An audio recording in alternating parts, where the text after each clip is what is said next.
Now, you're going to want to stick around because we're going to have to talk about the new He-Man series and is it any better than the last one we got this year? Two He-Man series in 1 year. One of them's got to be a winner, right? So you don't want to miss that. Now let's jump right into today's topics, everyone. And we only have 3 topics. So let's jump into them. Our first topic is Scarlett Johansson and Colin Jost have been together for a little while. He's the guy from Saturday Night Live and she's Black Widow. Now, she has one daughter that is 6 years old named Rose, and they have now welcomed their first child together. They have named him Cosmo. And Colin Jost joked that all inquiries about Cosmo can be sent to Michael Shea or something on that regard. I actually find that funny because that is his co-host on Weekend Update on Saturday Night Live. So a little bit amusing. And that's all we got for that one. Now, a second topic that we have to address today is Japan is bringing back the space race. That's right. Japan has decided that it is going to bring back samples from Phobos, a moon of Mars, by 2029. And here's the catch. They're launching a probe to do some stuff up there in 2024. Now, this is amazing because this is exactly the type of thing that gets me excited to know that we are going to eventually get into a world where all those space fandoms that we love so much are a reality. Star Trek, boldly going where no man has ever gone before. Star Wars, a galaxy far, far away. Battlestar Galactica, although I hope we never lose our home. And just the list goes on. All the great sci-fi shows, and we're getting that much more close to reality. They're going to try to find samples to prove once and for all there was life on Mars or on Phobos or any moon of Mars or any place out there. And it's super exciting that we're getting to see this stuff happen within our own lifetimes. Now let's jump into the main topic of the day. And our main topic of the day is He-Man and the Masters of the Universe. Once more, oh yes, it's true. We have to talk about He-Man and the Masters of the Universe again. Because here's the thing. In case you were not aware, He-Man and the Masters of the Universe has 2 shows that came out in 2021. The next one is premiering in a little bit, few weeks from now, possibly at the end of a couple weeks from now, something like that. Just saw the trailer for it, and apparently fans are already crying. They're crying because this is not their He-Man. Sounds familiar, don't it?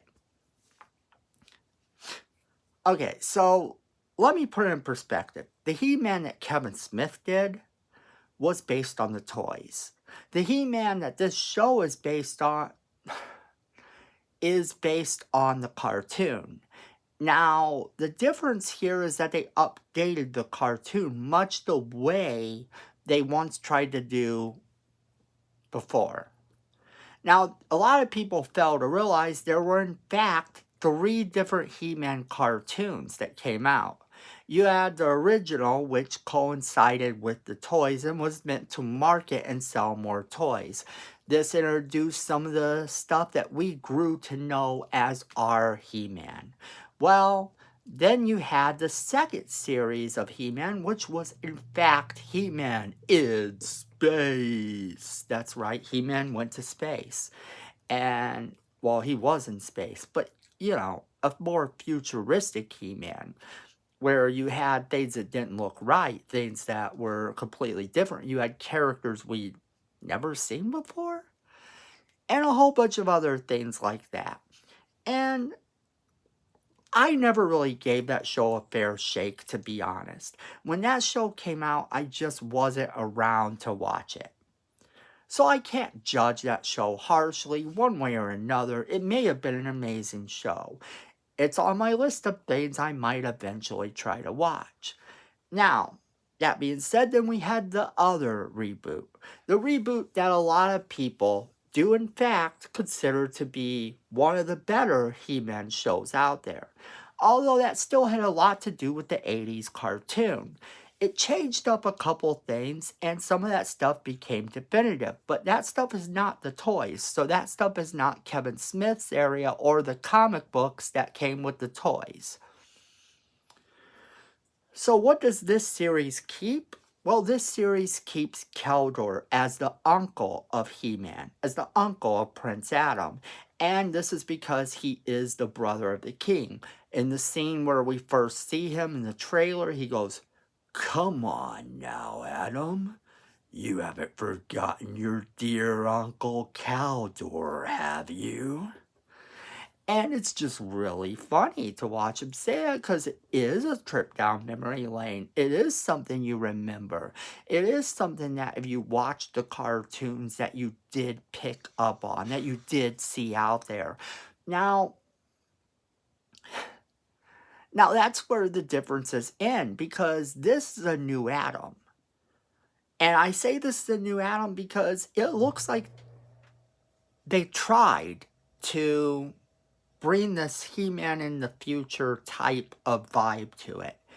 And it works for the series as a whole, for what they're doing, but it is going to isolate some of the fans. It is going to put a rift once more in the fandom of He-Man.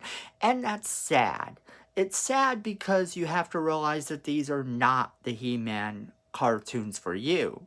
However, I want you guys to think about something really cool that I realized when I was watching this series.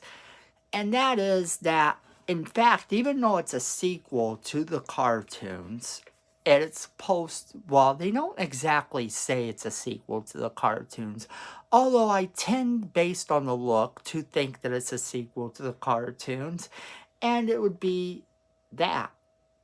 Except that I'm going to give you a spoiler alert.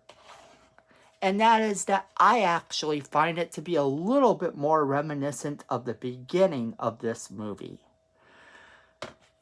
Now, why do I say that? Because there's definitely a lot of technology there. There's definitely a lot of things going on that are more sci-fi oriented. We're getting more of the sci-fi element of this barbarian in space story. And yeah, he has a team now. And one of the things that's in the trailer that a lot of people have instantaneously started to gripe about is a line going, "We have the power." So now they're saying that that the girl that's in the show says, "We have the power." Okay. Let me just assure you that that's not an issue. When He-Man actually first picks up the sword, when Adam picks up the sword and he raises it up, he's reading the script that's spiraling around the sword, and he goes, "By the power of Grayskull, I have the power?" And just saying the words, because this is the first time he's picked it up. I mean, this first time you pick up the He-Man sword. So whether or not this is Adam that's supposed to be traditional Adam, or if this is some descendant thereof who just also happens to have an uncle named Keldor who will eventually become this world's Skeletor, whether any of those two things are true, this is the first time he's picking up the sword in the series, and we do get to see him kind of be a little bit unsure. And then, of course, because it is a series, they have to give us kind of the rundown of some of the other characters. And the team that he's dealing with is not the team that we're used to, which also kind of reminds me of that He-Man in Space show. The commercials and the few episodes I saw of that were very different, drastically different than what we got. So when I'm looking at that and I'm thinking about it like that, I start to think that maybe, you know, they did try to update it that way. But they did not try to have any sort of agenda because He-Man does in fact say he has the power. But then later on, we see them change into their outfits, their things, and they are now the defenders of this new Eternia. And let's make that really clear. They say together we must defend Eternia. And while that is also very reminiscent of the old cartoon, that all of them are in fact defenders of Eternia, all of them are masters of the universe in different ways. It is actually the fact that they do this. They sit there and they make this work for these people in another really cool way. They give them new outfits. We see Cringer actually become Battle Cat, and he's huge. And then there's a girl that kind of reminds me of the Sorceress, although I don't think she is the Sorceress. I don't know. But she's the one that apparently is first tasked with giving the sword to the new hero. The new hero. Yeah, the new hero, which is Adam. So overall, the show is trying to be true, although it's not our show. It's not the show meant for us, the fans of the 80s cartoon. It is updated. It has some rap music that plays during the intro. You know, it's got this real hip type of vibe, if you will. I don't know what word to put there. Just this real more modern vibe. Let's go with that, because hip makes it sound like I'm a lot older than I am. But who says hip anymore? But, you know, the thing of it is, we get this new modern vibe to it because they have to attract the kids of today. And, you know, you have a lot more to compete with today. So now, you know, it can't be like the 80s cartoons we grew up with. Because to us, those were exciting on the levels that they were. Now you have flashing lights all the time. You have the MCU, you have all this stuff going on, and they have to be able to compete with this, so they have to give you the next level of super action, of great things, and they're really trying to do it. So my first impressions is that I don't necessarily hate the show. I'm going to go into it, however, and I'm going to think a little less of this and just a little bit more about the beginning of this movie. Maybe that gives you a little bit more incentive to like the show. Maybe that gives me a little more incentive to like the show, to think of it in that way instead of in the traditional way. It is obviously not the show we grew up on, so we have to take it with a grain of salt. Otherwise, you just fall behind on whatever they're trying to do. And you at least owe it to a show or a movie to give it a fair shake. That's the way I look at it.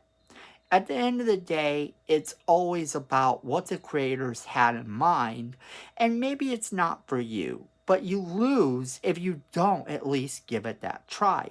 So if you are a He-Man fan, maybe check the show out. It might not be for you, but then again, maybe you'll find some stuff that's very interesting in it. So we're going to end the video there, but before we go, a reminder that on this channel, all profits that we will receive on this channel, we're going to donate a portion of those profits to Tourette's research, because it bothers me, of course, that there is no cure, and yet they kind of know what causes it. And I will probably donate to other charities as we go along as well. other research projects, other things. Because they're all family too. Now, yeah, go ahead, hit that like button, hit that subscribe button. Miko demands that you hit that subscribe button. He says he needs more followers. And hit that notification bell so you know when we do our next video. And at the end of the day, friends, be safe out there. Remember, fandom is family.